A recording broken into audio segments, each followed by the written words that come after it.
کچھ اعمال ایسے ہیں کہ ان کا سلسلہ ختم ہی نہیں ہوتا، ان میں سے ایک صدقہ جاریہ ہے، اور ایک حدیث میں اس صدقہ جاریہ کی تفصیل موجود ہے، جیسے کسی نے مسجد بنائی، کسی نے نہر کھدوائی، کسی نے کنواں کھدوا دیا، کسی نے قرآن مجید کو لوگوں تک پہنچا دیا، علم کی نشر و توبیع کی۔ تو یہ وہ اعمال ہیں جو صدقہ جاریہ کی صورت میں ہیں اور یہ ختم نہیں ہوتے۔ مجھے اور آپ کو صدقہ کی مختلف صورتیں اختیار کرنی چاہیے۔ کھانا کھلانا بھی صدقہ ہے، لباس پہنانا بھی صدقہ ہے، حتیٰ کہ جو کمائی کر کے تم بیوی کے منہ میں رکھتے ہو وہ بھی صدقہ ہے، اپنے بچوں پر جو خرچ کرتے ہو وہ بھی صدقہ ہے، تم نے کھیتی لگائی اور چڑیاں آ کر کے دانے چگ گئیں، اللہ وہ بھی صدقے کے کھاتے میں لکھتا ہے۔ اللہ اکبر۔ تو صدقے کا بہت وسیع مفہوم ہے، کچھ دینے کے لیے نہیں ہے۔ کلمۃ الطیبہ، اچھی بات کر دینا، یہ بھی صدقہ ہے۔ راستے میں پڑی ہوئی چیز کو اٹھا دینا، اس کو بھی کہا چھوٹی نیکی نہ سمجھنا۔ تو مختلف صدقے کی صورتیں ہیں، سب ہمیں ادا کرنی چاہیے، لیکن ایک بہترین شکل صدقے کی صدقہ جاریہ ہے، اور وہ مسجد بنا دینا، وہ دارالعلوم بنا دینا، کنواں کھدوا دینا، حدیث میں آتا ہے۔ جس طرح وہ آیت کریمہ نازل ہوئی، لن تنالوا البر حتی تنفقوا مما تحبون، تو بیر ہا لے کر کے صحابی اس کا معاملہ لے کر آگے، حضور مجھے سب سے زیادہ محبوب یہی کنواں ہے، تو میں یہی اللہ کی راہ میں پیش کرتا ہوں۔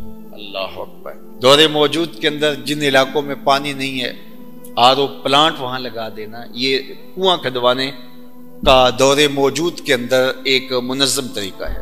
بلکہ ہمیں نیت کرنی چاہیے، آپ کو بھی کہتا ہوں، اور میں خود بھی اس کی نیت کی ہے، اور انشاءاللہ اللہ نے توفیق دی تو ہوگا بھی، کہ ہر شخص ہم میں سے ارادہ کرے، جس کے پاس مال ہے وہ تو کرے ہی کرے، جس کے پاس مال نہیں ہے وہ بھی کرے، اللہ سے مال دے گا۔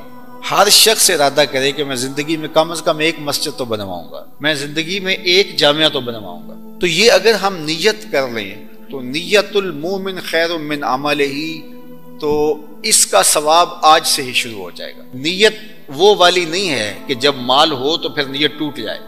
کچھ نیتیں ایسی ہوتی ہیں بندہ پہلے نیت کرتا جب مال نہیں ہوتا۔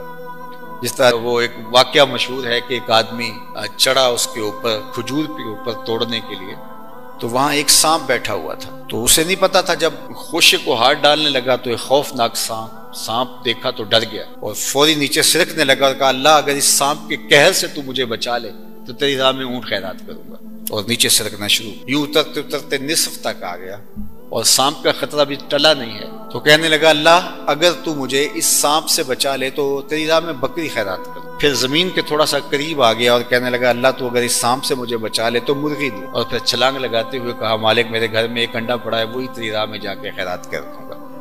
تو اونٹ سے چلا اور معاملہ انڈے تک پہنچا۔ یہ صادق النیہ نہیں ہے۔ اللہ کے محبوب علیہ السلام نے حضرت ابو کبشہ الانماری سے ایک روایت ہے، اس میں فرمایا لوگ چار طرح کے، ان میں سے دوسری قسم کے لوگوں کا ذکر فرمایا، وہ شخص جس کے پاس مال نہیں ہے لیکن اللہ اس کو شعور دیا ہے، فہم دیا ہے، علم دیا ہے۔ آگے لفظ ہے فہو صادق النیہ، لیکن وہ نیت کا بھی سچا ہے۔ وہ کہتا ہے کہ اگر میرے پاس مال ہوتا لعملت بعمل فلان، تو جو مالدار لوگ اللہ کی راہ میں خرچ کر رہے ہیں میں بھی ایسے ہی کرتا، اور وہ ایسے اوپر سے نہیں کہہ رہا جب مال آ جائے تو پھر جائے۔ فرمایا وہ ہوا صادق النیہ، وہ نیت کا سچا ہے، اگر مال آتا تو کرتا۔ آقا کریم نے فرمایا کہ کل قیامت کے دن اس نے کیا کچھ نہیں ہے، لیکن جب اعمال تولیں گے تو یہ بھی اس سخی کے ساتھ ہی کھڑا ہوگا، یہ بھی افضل المنازل میں ہوگا۔ تو نیت کر لینی چاہیے کہ صالح اعمال بجا لائیں، صدقہ کریں، اور صدقہ جاریہ میں مجھے آپ کو سچے دل سے اگر اللہ نصیب کر دے تو پھر یہ کوئی مشکل نہیں ہے، اور یہ سب کچھ یہاں رہ جانا ہے، اور وہ تو ہمارا کفن بھی میلا نہیں ہوتا کہ سب کچھ بانٹ لیا جاتا ہے۔ میاں صاحب بولے جاندی واری ڈرونا بنے ہوتے، ہاتھ نہ لاندے ڈر دے، جنہ لئی تو پاپ کمایا جی کتھے نہیں تیرے کرتے۔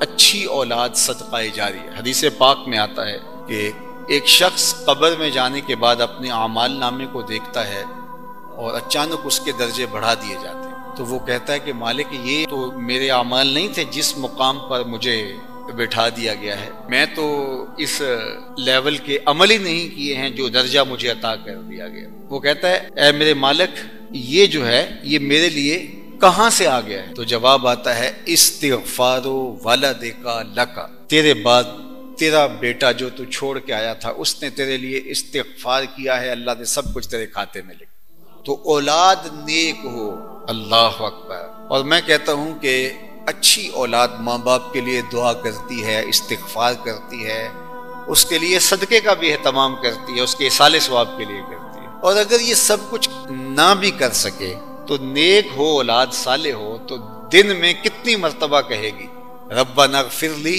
ولوالدی۔ اولاد اگر نمازی ہوگی تو دن میں کتنی مرتبہ کہے گی اللہ مجھے بھی بخش دے، میرے ماں باپ کو بھی بخش دے۔ اللہ اکبر۔ اگر اولاد نہیں، لیکن اولاد اگر بدکار ہے، اولاد اگر جاہل چھوڑ کے گیا ہے، دیندار نہیں چھوڑ کے گیا، تو میں ایسے اشخاص کو بھی جانتا ہوں جنہوں نے اپنے سگے باپ کا جنازہ نہیں پڑھا، اپنی حقیقی ماں کا جنازہ نہیں پڑھا۔ آپ کہیں گے کوئی ایسا بدبخت بھی ہو سکتا ہے؟ وہ پھر یہاں نہیں ہوگا، بیرون ملک ہوگا، وہ کھڑا تھا جنازہ گاہ میں، کھڑا رہا، جنازہ نہیں پڑھا۔ آپ کہیں گے یہ حیرت کی بات آپ کر رہے ہیں؟ ہاں، ایسے لوگوں کو آپ بھی جانتے ہیں۔ یہ وہ لوگ ہیں جنہیں جنازہ آتا نہیں ہوتا، اور ساری زندگی دوسرے لوگوں کے جنازوں میں جا کے دھوکہ دہی کے لیے کھڑے ہوتے ہیں، چپ کر کے، کچھ نہیں آتا ہوتا کیا پڑھنا ہے۔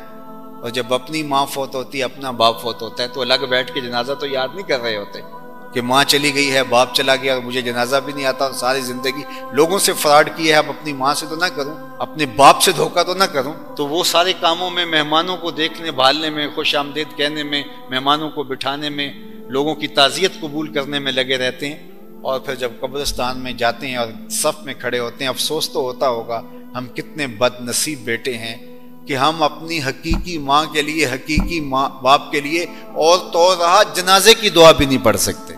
تو صالح اولاد کی نشانی بتائے گی، وَوَلَدٌ صَالِحٌ يَدْعُو لَهُ۔ جو نیک اولاد ہوگی وہ ماں باپ کے لیے دعا کرے۔ جس طرح ماں باپ کی دعائیں اولاد کے حق میں قبول ہوتی ہیں، اللہ تعالیٰ ان کو رد نہیں کرتا، اس طرح اولاد کی دعائیں بھی ماں باپ کے حق میں قبول ہوتی ہیں۔ اللہ اکبر۔ مجھے بتائیے کہ جب کوئی شخص ہاتھ اٹھا کے کہہ رہا ہوتا اللہ میری اولاد کی خیر کرنا، تو وہ دعائیں قبول ہوتی ہیں۔